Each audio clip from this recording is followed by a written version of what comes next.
Sa Quezon Province, agad namatay ang isang lalaki matapos pagbabarili ng dalawang lalaki na sakay ng motorsiklo, habang sa Cebu naman, namatay ang dalawang binatilyo matapos mabagsakan ng troso. Habang sa Occidental Mindoro, arestado ang suspect na umano'y gumahasa sa sariling pamangkin. Yan at iba pa sa ulat ni Vel Custodio.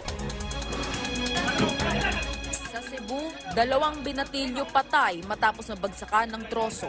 Nagpapahinga lang umano ang mga nasabing biktima kasama ang 4 pang kaibigan sa ilalim ng puno nang aksidenteng madaganan ang mga ito ng troso. Nasawi ang mga menor de at pawang 12 at 15 anyos, habang sugatan naman ng isa pang 13 anyos na babae. Naisugod naman sa ospital ng sugatan na biktima na kasalukuyang nagpapagaling. Sa Occidental Mindoro, arestado ang rapist matapos itong gahasain ng pamangkin ng kanyang live-in partner.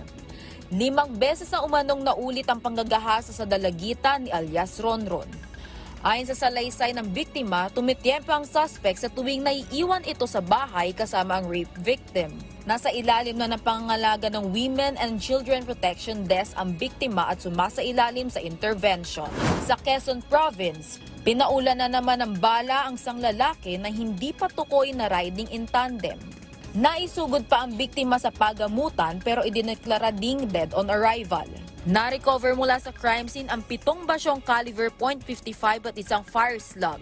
Sa Capiz, nakaranas naman ng blackout ang mga residente dito matapos tumagilid at tumamang isang 10-wheeler truck sa linya ng kuryente. Batay sa investigasyon, lumabas sa biglang pumreno ang truck para iwasan ang humintong tricycle na nagbababa ng pasahero. Nasa pag-iingat ngayon ng Capiz Police Station ang sangkot na truck habang unti-unting nire-restore ang kuryente sa mga apektadong bayan sa Capiz. Vel Custodio para sa Bayan.